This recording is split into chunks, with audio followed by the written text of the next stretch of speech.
Hello, everyone. My name is Darcy Kern. I am a professor of history at Southern Connecticut State University. I am also an alumna of the program, so in a way, I've been where you are, but it's a great program, and I hope that you guys have enjoyed your experience in it.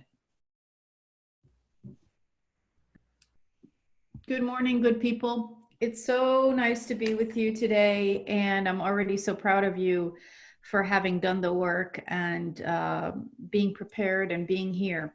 My name is Miriam Mimar-Sadeghi. I participated in We the People program first year. It was offered on the bicentennial of the US Constitution. I'm originally from Iran. I was born there and came to the US when I was 7 years old. And over the last 10 years or so, I have helped to adapt and translate the Center for Civic Education's materials into Persian language and delivered that content to people living inside of Iran using tools like Zoom and social media and other things. Good morning, and my name is Christopher Riano. I'm a professor of constitutional law and government at Columbia University and assistant counsel to the governor of the state of New York. Go ahead and introduce yourselves and your teacher, please. Hello, we are Unit 1 from the state of Illinois. We are coached by Anne Frankel and Kevin Hansen. My name is Greta Miller, and these are my colleagues. Margot O'Malley. Micah Orr. Victoria Murray. Well, like my colleague said, thank you for joining us. We are going to ask you question 3. So I'm going to read the question and then ask you to give us your opening statement, okay? So Unit 1, what are the philosophical and historical foundations of the American political system? Question 3, Aristotle asserts in Politics that it is not the form of government ruled by the one, the few, or the many that matters most, but rather the ends of government that are most important.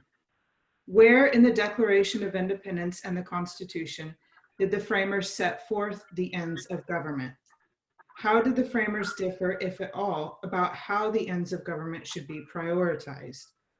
Which of the ends of government set forth in the Declaration and Constitution appear to have the highest priority today? You may begin. Gordon Wood wrote in The Radicalism of the American Revolution that the revolution brought respectability and even dominance to ordinary people long held in contempt, and gave dignity to their menial labor in a manner unprecedented in history, and to a degree not equaled elsewhere in the world. Both the Declaration of Independence and the Constitution promoted the same common ends, to foster civic engagement and thus liberty. However, the faults of the Articles of Confederation fueled the desire for a more perfect union, which was established by refining and limiting democracy in the U.S. Constitution. The Declaration of Independence rejected English sovereignty, defining American government. The framers listed a long train of abuses that demonstrated absolute tyranny through systematically hindering colonists' involvement in government, not allowing them to participate in juries, administer justice, or create their own laws and legislatures. The framers argued that whenever any form of government becomes destructive of these ends, it is the right of the people to alter or to abolish it, and to institute new government, laying its foundation on such principles. The Declaration of Independence fought for a radical government, for the people, by the people, and stated that the ends of such government should optimize citizen civic engagement. While the Declaration of Independence defined American identity, the Constitution established American democracy, created a more effective government than the Articles of Confederation, and protected against an infringement on natural rights.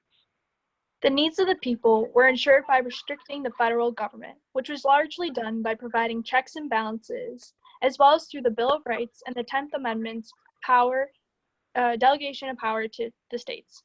However, to create a government strong enough to protect individual rights, the Constitution gave the federal government powers such as coining money and regulating interstate commerce as outlined in Article 1, Section 10. These seemingly contradictory goals were reconciled by framer James Wilson when he said that without liberty, law loses its nature and its name and becomes oppression. Without law, liberty also loses its nature and its name and becomes licentiousness. The framers themselves were divided, the Federalists and the Anti-Federalists, about the balance of these two fundamental ends. George Mason, an Anti-Federalist, feared that big government would destroy state sovereignty and that the United States would succumb to a monarchy or an oppressive aristocracy. On the other hand, the Federalists believed that the nation's needs, security, strength, and stability, were more important than individual rights and could only be ensured by a powerful government. The framers saw a balance through the Bill of Rights, explicitly protecting the people in order to reach an equilibrium between power and accountability. This debate over the breadth of government is continued today. Despite his unorthodox views, Bernie Sanders attracted a surprising amount of support in the 2020 Democratic primary. Sanders advocates for universal health care and college for all, and his popularity suggested a dissatisfied public ready to turn to democratic socialism. As unemployment spikes to 22 million amidst the current crisis, citizens yearn for a more democratic socialist government that provides health care and financial security. Trump's recent policies, such as his economic impact payments, reflect this, and his approval ratings, rising over 45% for the first time, suggest that even his more conservative supporters approve of this move away from small government. The framers sought to balance and protect the government with the protection of natural rights and civic participation. As Thomas Jefferson said, it is the duty of every American citizen to take part in a vigorous debate on the issues of the day. Thank you. We are now open for questions. Thank you. I wonder if you could speak more to this issue of equilibrium between power and accountability and between some of the national proposals that Trump and Bernie Sanders have proposed with this new resurgence of federalism that we're seeing in the COVID crisis. So I wonder if you could speak to the issues that we're seeing in the COVID crisis between power and accountability, national, federal powers.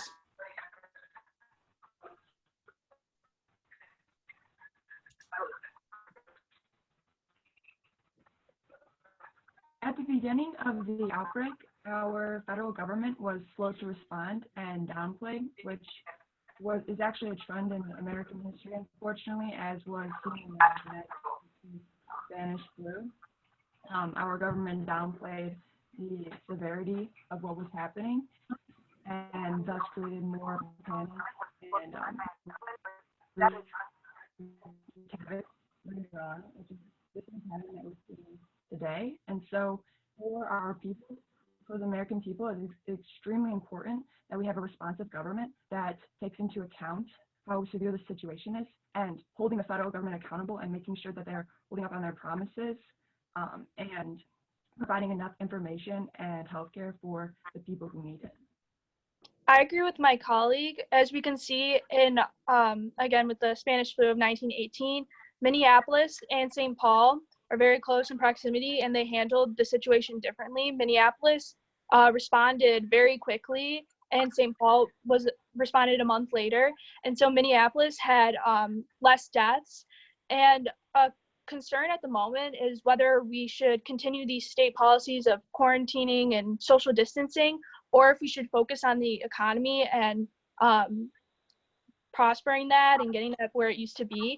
But actually with Minneapolis, which took these policies of social distancing and really enforced them from the beginning, they had a better economic recovery. And so I think that is very important that we hold our government accountable, as we have seen these examples, and they should lead the way for us in this time of crisis. I would. Oh, sorry. Time of crisis. Let me jump in here. Thanks, Victoria. Even before this crisis, but especially now, how much do you think that we are failing to come together on the ends of government? Do we have a crisis of a lack of consensus? Are we too polarized? Could you speak to the role of media and social media and how we may have changed as a polity in fundamental ways? So 53% of U.S. adults currently say that they civically engage on social media. They participate in government, they tweet, they use hashtags. I think you can see in this current crisis a really interesting example of how people are using apps like Twitter to really speak their mind and advocate for more natural rights. In China, while deaths were being vastly underreported, the hashtag free speech trended for a couple of days in China. Chinese citizens were asking more of their government. They were asking for more rule of law.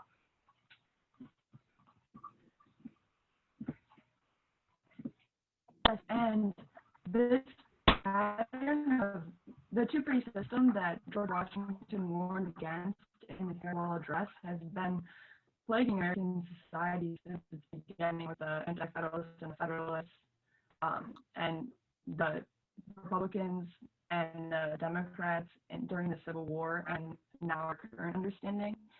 So it's natural for people to fall into these two divided groups.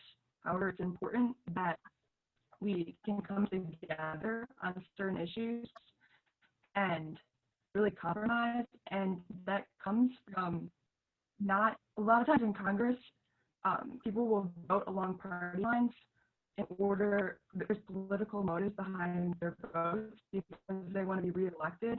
However, I believe that if we did anonymous voting, people would vote more to what they believe is best for our country, and we could see more compromises being made rather than people just voting along their party lines to be reelected.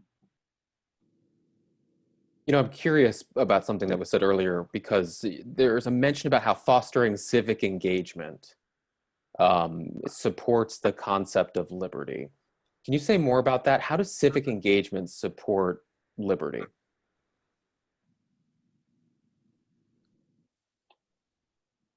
Well, I personally believe that civic engagement is sort of the lifeblood of American society. The Constitution, honestly, it doesn't say all that much. It's a fairly bare bones document. And the founders knew that it was the important part of American democracy was people coming together, discussing their ideas, discussing their rights, and protecting them, not necessarily as government entities, but as individuals who were invested in their community. And so it is important for us to continue that tradition and to not just care about our own rights, but the rights of our neighbors and the rights of our friends. And in the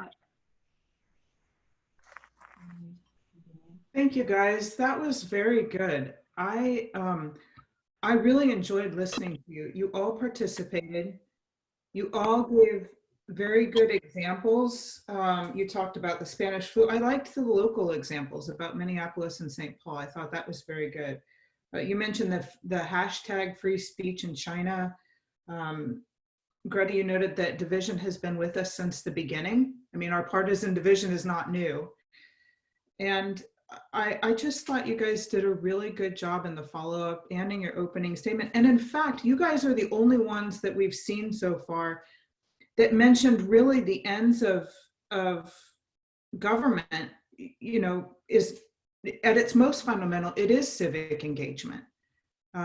Because without that, you don't have a constitution or a declaration or anything like that. And I thought that was an excellent point. So congratulations. This is a very different format, but I think you guys handled it well. You were very deliberative in how you answered your questions. You gave lots of examples. You worked well off of each other. So again, congratulations to you and to your teachers on this. I also really love the China example. I think that, you know, when you really engage with Unit 1, you really are thinking about human nature. You're thinking about the world. And of course, you're thinking about the uniquely free situation that we have in the United States and our unique history.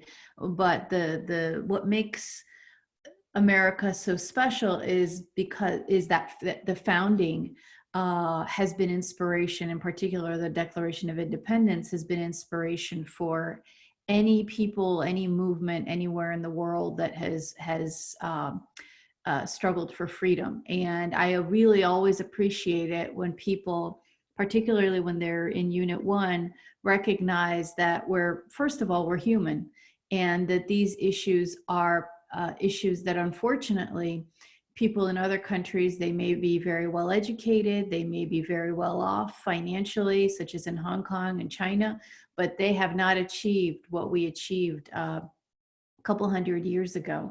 And everyone deserves those rights. So I appreciated that. I appreciated your ability to support each other as a team.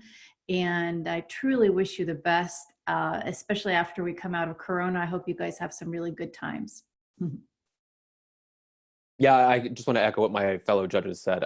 I couldn't agree more. I thought that the example when it came to talking about China was excellent, especially because, just like was said, Unit 1 is the unit that really encapsulates everything else. And it's the unit that discusses the concepts of how this works in the big picture.